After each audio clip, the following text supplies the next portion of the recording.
ब्रह्मा गुरुर्विष्णू गुरुर्देव महेश्वरा गुरुर साक्षात परब्रह्म तस्मै श्री गुरुवे नमः। आमच्या या ठिकाणी आदरणीय गुरुवर्य परमपूज्य विद्यानंदजी बाबा यांच्या मार्गदर्शनाने एकादश कुंडात्मक यज्ञ महाविष्णू याग यज्ञ तसेच मूर्ती प्राणप्रतिष्ठा व कलशारोहणाचा कार्यक्रम होणार आहे।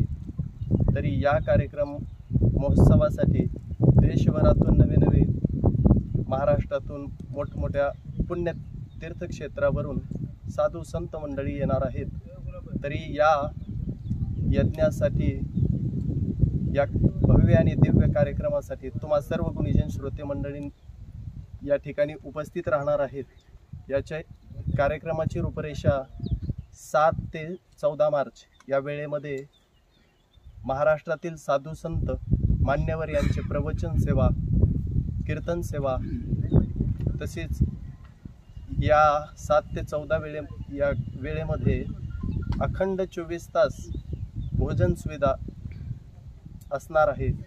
या एकंदर तुमच्या या बोरगाव काळे परिसरामध्ये किती दररोज भाविक येणार आहेत आणि त्यांना अन्नदानाची म्हणजे दररोजची व्यवस्था केली का तुम्ही? या कार्यक्रमासाठी जवळजवळ सुरुवातीच्या दिवशी 5,000 लोक जमतील।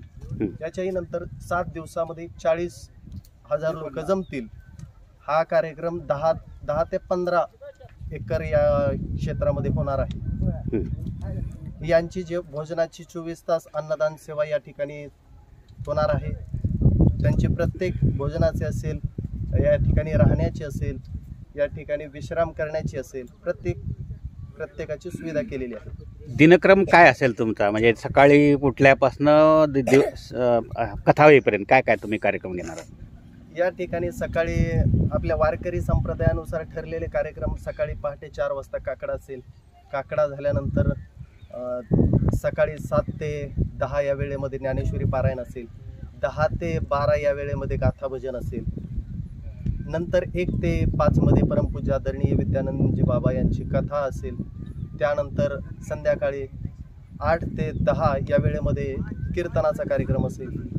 तसेच रात्री 10 ते 12 या वेळेमध्ये जागराचा कार्यक्रम होणार आहे। म्हणजे अखंड 24 तास हा कार्यक्रम राबणार आहे आणि त्याच्यामार्फत 24 तास अन्नदान सेवा येणाऱ्या प्रत्येक व्यक्तीची या ठिकाणी सोय व्हावी याच्यासाठी हा उपक्रम राबवला जात आहे। दररोज कोणत्या कोणत्या महाराजांचं कीर्तन होणार आहे ते सविस्तर सांगा। 7 ते 14 या वेळेमध्ये कीर्तनकार 7 तारखेला भप भागवताचार्य पांडुरंगजी महाराज रेड्डी तुळजापूरकर यांची 7 तारखेला 8 ते 10 या वेळेमध्ये कीर्तन सेवा होणार आहे।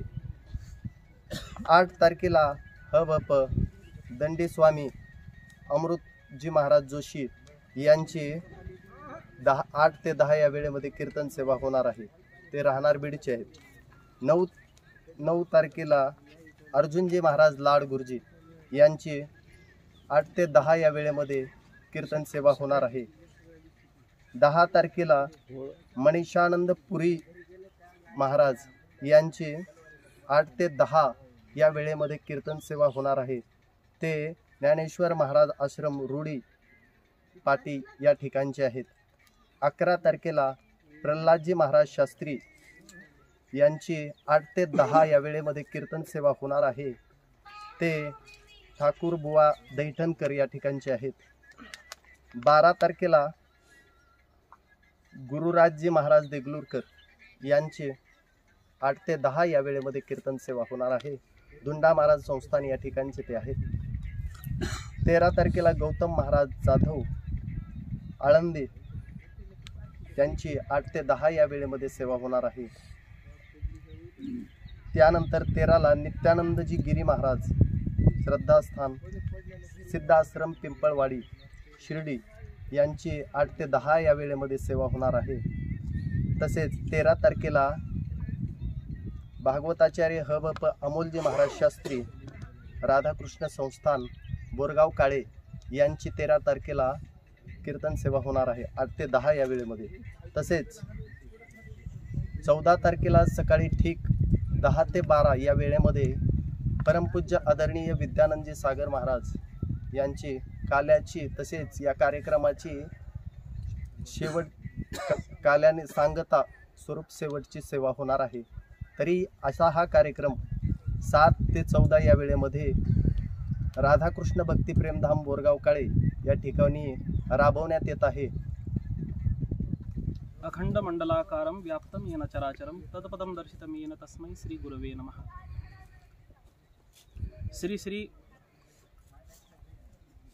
एकादश कुंडात्मक महाविष्णु याग एवं मूर्ति प्राण प्रतिष्ठा और श्रीमद् भागवत और कीर्तन रूपी सत्संग एवं अन्नदान यहाँ पर विष्णु याग में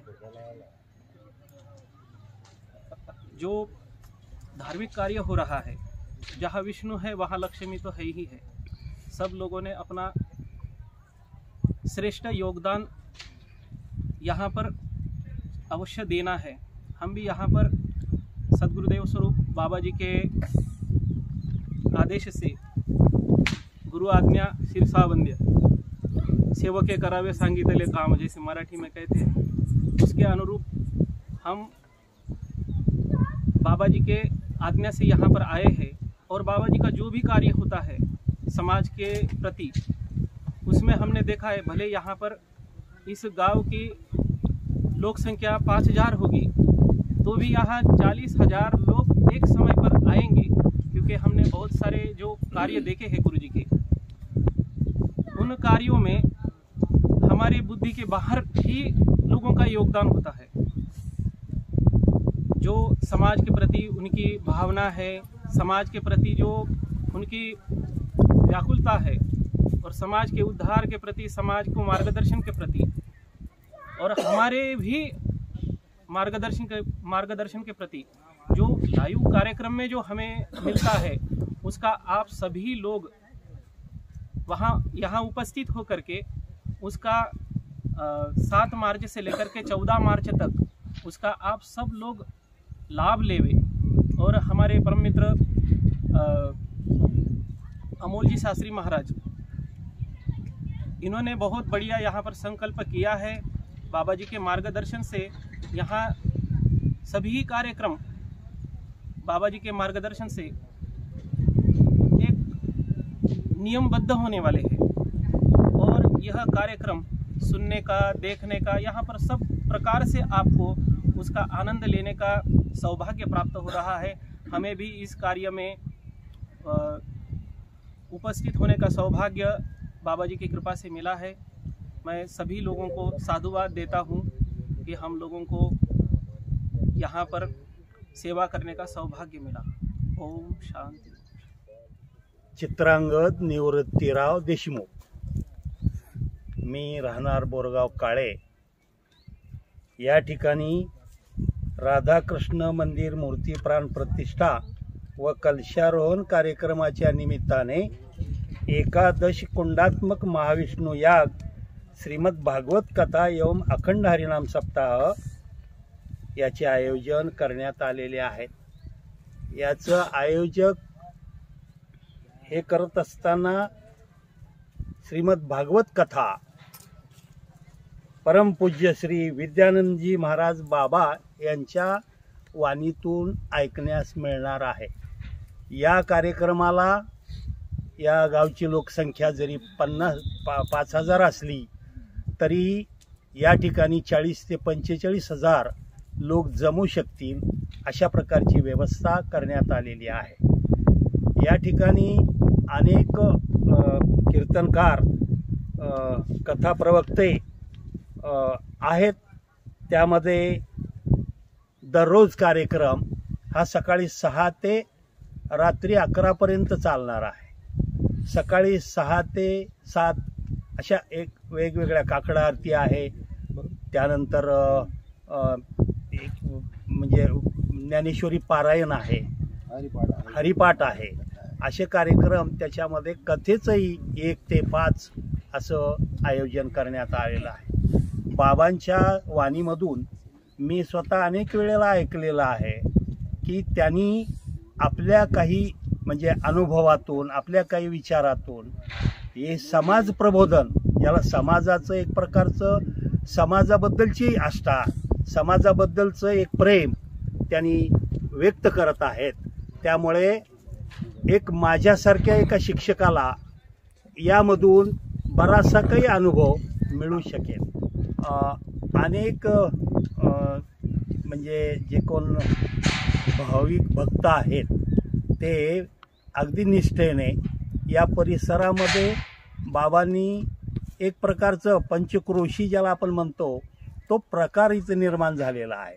या अगोदरही त्यांचं कार्य इथं अगदी म्हणजे जोमानं झालेलं आहे आणि त्याचाच एक भाग म्हणून आमच्या या गावामध्ये एक प्रकारचा त्यांनी विडाच उचललेला आहे की हा कार्यक्रम इतर कार्यक्रमापेक्षा सुद्धा भारी व्हायला पाहिजे, असं एक म्हणजे अमूल्य असं ठेवा बाबांच्या या कार्यातून होणार आहे.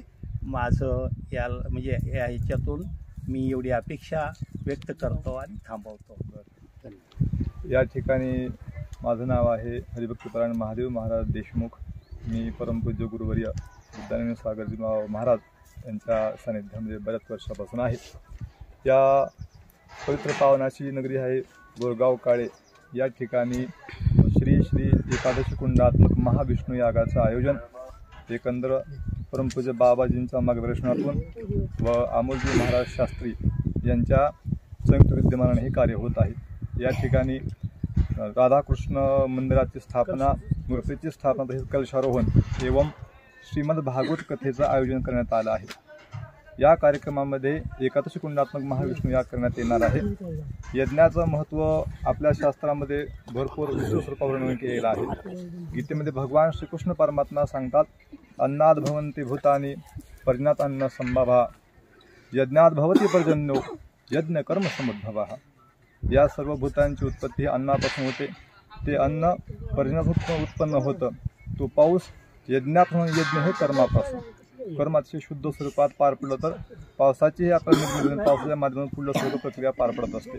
तसेच या सृष्टीचे दूषित वातावरण आहे ते दूषित आणि शुद्ध करण्यासाठी यज्ञाची आवश्यकता आहे. यज्ञाची महत्त्व खूप गायली गेली आहे. या कार्यक्रमामध्ये महाराष्ट्रातील बरेच नामांकित कीर्तनकार येऊन या ठिकाणी लोकांचं भावजीवन सुधारण्याचा, विकसित करण्याचा प्रयत्न करणार आहेत. आमच्या बाबांची कथा या ठिकाणी आयोजित करण्यात आली आहे. आमचा आतापर्यंतचा अनुभव अशा प्रकारचा आहे की आतापर्यंत बऱ्याच कथा बाबांनी केल्या, बरेच यज्ञ केले.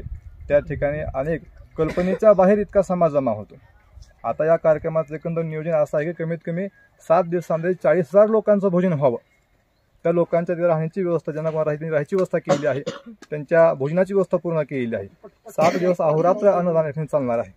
या ठिकाणी महाराष्ट्रातील अनेक नामवंत कीर्तनकारांना आपल्या ज्ञानाचा योगदान देणार आहेत. तसेच जे काही आखाडे साधू संत आहेत तेही या ठिकाणी उपस्थित राहणार आहेत, आपली हजेरी लावणार, आपले अश्रू देणार आहेत. हा कार्यक्रम म्हणजे न भूतो न भविष्यती असा व्हावा अशी सर्वही गावकऱ्यांची इच्छा तर आहेच, परंतु बाबांच्या मार्गदर्शनाने कुठलाच कार्यक्रम फेल गेलेला नाही. आतापर्यंत आमचा असा अनुभव आहे, एकदा बाबांनी होकार दिला कुठला कार्यक्रम की त्यामध्ये एक प्रकारची वेगळी ऊर्जा निर्माण होते, एक वेगळा उत्साह कार्यक्रम निर्माण होतो कार्यकर्त्यांमध्ये. आणि तो कार्यक्रम असा काही पार पडतो की कार्यकर्त्यांना त्या कार्याचं कुठलंही श्रम वाटत नाही, अगदी हसत खेळत तो कार्य पार पडतं. म्हणून ही जी दिव्य ताकद आहे ही त्या वस्त्रामधली आहे, त्या भगवस्त्रामधली आहे किंवा त्या गुरुच्या आशीर्वादाची एक कृपा आहे. एक उत्साह निर्माण होतो की माणूस त्या कार्यामध्ये कसलंही कष्ट पडत नाही. हा आमचा अनुभव आहे. म्हणून या कार्यामध्ये तन मन धन आम्ही झोकून देत आहोत. हा आमचा अनुभव आहे. म्हणून आम्ही आवाहन करत आहोत पंचक्रोशीमधील लोकांना की हा कार्यक्रम तुम्ही ऐकायला या, इथला प्रसाद ग्रहण करा. याच्यामध्ये ह्या यज्ञामध्ये, यज्ञाचा अर्थ जो आहे, यज्ञ शब्दाचा अर्थ असा पूजा दान संगती करणेशु. यज्ञ म्हणजे पूजा, यज्ञ म्हणजे दान आणि यज्ञ म्हणजे संगती करण. संगती करण म्हणजे काय, तर गुरुच्या कार्याशी आपण तन मन धन समर्पित होणं. यज्ञ म्हणजे दान, यज्ञामध्ये आपण द्रव्यदान, श्रमदान, अन्नदान आपल्याला घडावं, त्यासाठी मध्ये सर्वांना सक्रिय होणं गरजेचं असतं. म्हणून यज्ञ ज्या भूमीमध्ये होतो ती भूमी ही पवित्रपण अशा प्रकारची असते. त्या ठिकाणी अनेक संतांचे चरणस्पर्श होतात, त्या ठिकाणी ज्ञानदानाचं कार्य घडतं, त्या ठिकाणी अन्नदानाचं कार्य घडतं, त्या ठिकाणी श्रमिक जीवांना श्रमदान प्राप्त होतं, त्यांना त्याला लाभ प्राप्त होतो. म्हणून असं अनेक यज्ञाचं जे काही मूर्त रूप आहे ते पाहायला आपल्याला मिळतं. म्हणून मी बाबांचा सेवक यासाठी आपल्याला प्रार्थना करतो आहे की बाबांच्या वतीनं, माझ्या व्यक्तिगत व्यक्तीनं की पंचक्रोशी सर्व समाजाने या कार्यामध्ये यावं, श्रवणाचा लाभ घ्यावा, भोजनाचा लाभ घ्यावा आणि यामध्ये यज्ञामध्ये पूर्ण समर्पित व्हावं आणि ह्या आनंदामध्ये सहभागी व्हावं म्हणून सर्वांनी आमंत्रित करतो. ओम ओम. तुम्ही आपल्या गातेगावच्या आश्रमामध्ये व्यवस्थापक म्हणून काम करता. हो. तर तुम्हाला अनुभूती काय आलेली आहे आणि एकंदर बाबांची कथा जी होतात ती परप्रांतामध्ये होतात, बऱ्याच ठिकाणी लांब लांब होतात. एक ह्या ग्रामीण भागामध्ये एक पर्वणीच असते त्यांची कथा होणे म्हणजे. बरोबर. तर तो योग जुळून आला, त्याच्याबद्दल तुम्हाला काय वाटतं? वास्तविक पाहता असा आहे, अनुभूती हा स्वप्रत्यक्षाचा विषय आहे, बरोबर, उभय प्रत्यक्षाचा नाही. माझी व्यक्तिगत अनुभूती अशा प्रकारची आहे. आतापर्यंत जेवढा काही बाबांचा माझा काळ जगविला त्याच्यामध्ये माझा मानसिक उत्साह, जो आनंद, त्याची मी कल्पना बाहेर असा अनुभव घेतलेला आहे. वैचारिक क्षमता बाबांच्या कीर्तनातून, कथेतून जे काही मला अमृत प्राशन करायला प्राप्त होतं त्याचा माझ्या व्यक्तिगत जीवनाचा अनुभव मी घेतो आहे. आणि राहिला प्रश्न, तर बाबांच्या वाणीमध्ये अशी काही ताकद आहे की इथला जो समाज आहे, कितीही कसाही खडतर माणूस असला, आधी खल स्वरूपाचा, एक बार जर बाबांच्या सानिध्यामध्ये आला तर तो अगदी नम्र गैसारखा होऊन जातो. हे आम्ही पाहिलं आहे. अगदी माणसं आपली पूर्ण दुर्गुण सुद्धा व्यसन टाकून देऊन लीन झालेल्या माणसांनी पण अगदी व्यसनाला हात लावले नाही, अशा मी माणसं पाहिली आहे. सांगण्याचा भाग हा की जीवन ज्यावेळेस स्वतः शुद्ध स्वरूपाचं असतं तेव्हा समोरच्यावर त्याचा आपोआप परिणाम घडत असतो. उगाच कोणाचाही परिणाम होत असतो. तर अनेक कथाकार आहेत, अनेक कीर्तनकार आहेत, तो परिणाम होतोय का? पण होत नाही. पण ज्या अर्थी एवढा समाज गोळा होतो आहे, एवढे जे अर्थी सहकार्य करतो आहे, त्यामध्ये कुठे त्यांना अनुभूती आलेली असते. उगाच आम्ही 4-5 वर्ष एखाद्या माणूस राहून टिकून राहणं हे बी काही शक्य नाही. कोणाची स्तुती करावी असा विषय नाही. पण स्वतः मी एक कीर्तनकार आहे. कीर्तनकार असून सुद्धा मी बाबांच्या सन्यामध्ये वारंवार राहतोय. तर काही कारण असंच नाही. कारण असं आहे की बाबांच्या जवळ गेल्यानंतर माझ्या मनाला परम शांती लाभते. माझं मन उत्साहित होतं. प्रपंचिक जीवनामध्ये अनेक दुःखांचा अनुभव येतो, परंतु त्या दुःखांना सांत्वन करणं कोणी नसतं. पण बाबांच्या सानिध्यात गेल्यानंतर मन कुठेतरी समाधान होतं, शांत. त्या शांतीचा अनुभव माझ्या बाबांच्या चरणापाशी येतो म्हणा. हा जो समाज आहे या ठिकाणी, हा सर्व 18 पगड समाज आहे. परंतु इथं कसलाही भेद आमच्या आश्रमात नाही ठेवा. जसं जंगलामध्ये तलावाच्या ठिकाणी गायी, व्याघ्र, सर्प, विंचू एका ठिकाणी एका भावनेनं पाणी पितात त्या ताटामध्ये, एका त्या तलावामध्ये, तसंच आमच्या आश्रमाची अवस्था. आमच्या आश्रमात कोणीच श्रेष्ठ कोणीच कनिष्ठ नाही. फक्त आमच्यापेक्षा गुरुपद आहे. फक्त इथे एकच पद मोठा गुरुपद, त्याच्यापुढे बाकी सगळे आम्ही सेव करू. आम्हाला फक्त आमची नंतर भक्त आहोत. आम्हाला माहित आहे की आमचा देव, आमचे गुरु फक्त एक छोटा माहित आहे. त्याच्यामध्ये आम्ही कधी कुणाचा की हा मोठा हा कधी केलं नाही. कारण तो माझा गुरुबंधू आहे, मी त्याचा गुरुबंधू आहे. ही आमची प्रेमाची भावना आहे. हा आमचा ही सगळं जो काही आमचे उभ्या सगळे हे आमचे गुरुभक्त आहेत, गुरुबंधू आहेत. ही जी प्रेमाची भावना आहे, स्वाभाविक वास्तविक पाहता गणित असं आहे की जसं फुलामध्ये धागा असल्यानंतर माळ तयार होते, तसे ही अनेक जे भक्त ही फुलाप्रमाणे आहे. आमचे बाबा म्हणतात, मेरी माला में फूल बहुत कम है लेकिन पूरे के पूरे गुलाब, लेकिन बाबा जी उस फूलों में जो धागा है वो आपके प्रेम का है, इसलिए सभी की बनी हुई एक माला बनी हुई है और उस वो महक रही है. और ये जो महकना है ये भी आपका प्रेम है. यही मैं कहूँगा, यही मेरा अनुभव. रामकृष्ण हरी. माझं नाव ॲडव्होकेट सुभाष तुकाराम बादाडे. मी लातूर जिल्हा विश्व हिंदू परिषदेचा अध्यक्ष आहे. या ठिकाणी बोरगाव काळे या ठिकाणी श्री राधाकृष्ण मंदिर मूर्ती प्राणप्रतिष्ठा व श्री एकादश कुंडात्मक महाविष्णू याग श्रीमद भागवत कथा हे आमचे गुरुवर्य आणि माझे गुरु विद्यानंदजी सागर महाराज यांच्या वाणीतनं कथेचा चांगला कार्यक्रम बोरगाव काळे या ठिकाणी होत आहे. या ठिकाणी कार्यक्रमाची रूपरेषा सर्वांनी सांगितलेलं आहे. पण मी या ठिकाणी श्रोत्यांना मी एवढंच आव्हान करतो की या काळे बोरगाव या ठिकाणी या पंचक्रोशीतून जो कार्यक्रम होणार आहे, वेळोवेळी विद्यानंदजी सागर महाराज यांचे जे कार्यक्रम होतात ते भव्य दिव्य कार्यक्रम या ठिकाणी होत आहेत. त्या लातूरमध्येही यांची कथा फार मोठी झालेली आहे. आणि या कार्यक्रमाचा या भागातील सर्व श्रोत्यांनी, भावी भक्तांनी त्यांच्या कथेचा लाभ चांगल्यापैकी घ्यावा एवढी या ठिकाणी मी सदिच्छा व्यक्त करतो. आणि या कार्यक्रमाचा, जेवणाचा आणि प्रसादाचा लाभ आणि कथेचा लाभ घ्यावा ही विनंती करतो. बोरगाव काळे, लातूर जिल्हा. या ठिकाणी श्री एकादश कुंडात्मक विष्णुयाग यज्ञ, श्रीमद भागवत कथा, अखंड हरिनाम सप्ताह व राधाकृष्ण मूर्ती प्रतिष्ठापना, कलशारोहण अशा प्रकारच्या या ठिकाणी कार्यक्रम 7 मार्च ते 14 मार्च असा ठेवला आहे. या ठिकाणी कथा कथाकार श्री विद्यानंद सागर महाराज यांची यापूर्वी कथा झालती या बोरगाव काळेमध्ये 17 वर्षापूर्वी झाली होती आणि ती कथा अशी झाली होती की आमच्या गावातला ती पहिलाच कार्यक्रम होता. एवढा मोठा कार्यक्रम, एवढा परिसरातून मोठा जनसमुदाय जमलेला असा मोठा कार्यक्रम त्यावेळेस झालता. आणि त्यावेळेस झालेला कार्यक्रम आणि आत्ताचा कार्यक्रम ह्याच्यामध्ये कितीतरी तफावत आहे. त्या आजचा जी कार्यक्रम आहे ती कमीत कमी 10 एकरवर ही सगळी व्यवस्था आहे, मंडप व्यवस्था. मग त्या ठिकाणी समजा यज्ञाची व्यवस्था, यज्ञाचा मंडप, भोजनाचा मंडप, कथेचा मंडप असे वेगवेगळे मंडप. आणि ह्या ठिकाणी दररोज अन्नदान आहे, 24 तास अन्नदान आहे. अशा प्रकारे ह्या ठिकाणी कार्यक्रम होत आहे. तरी सर्व परिसरातील जनतेने या कार्यक्रमाचा लाभ घ्यावा अशी आमची विनंती.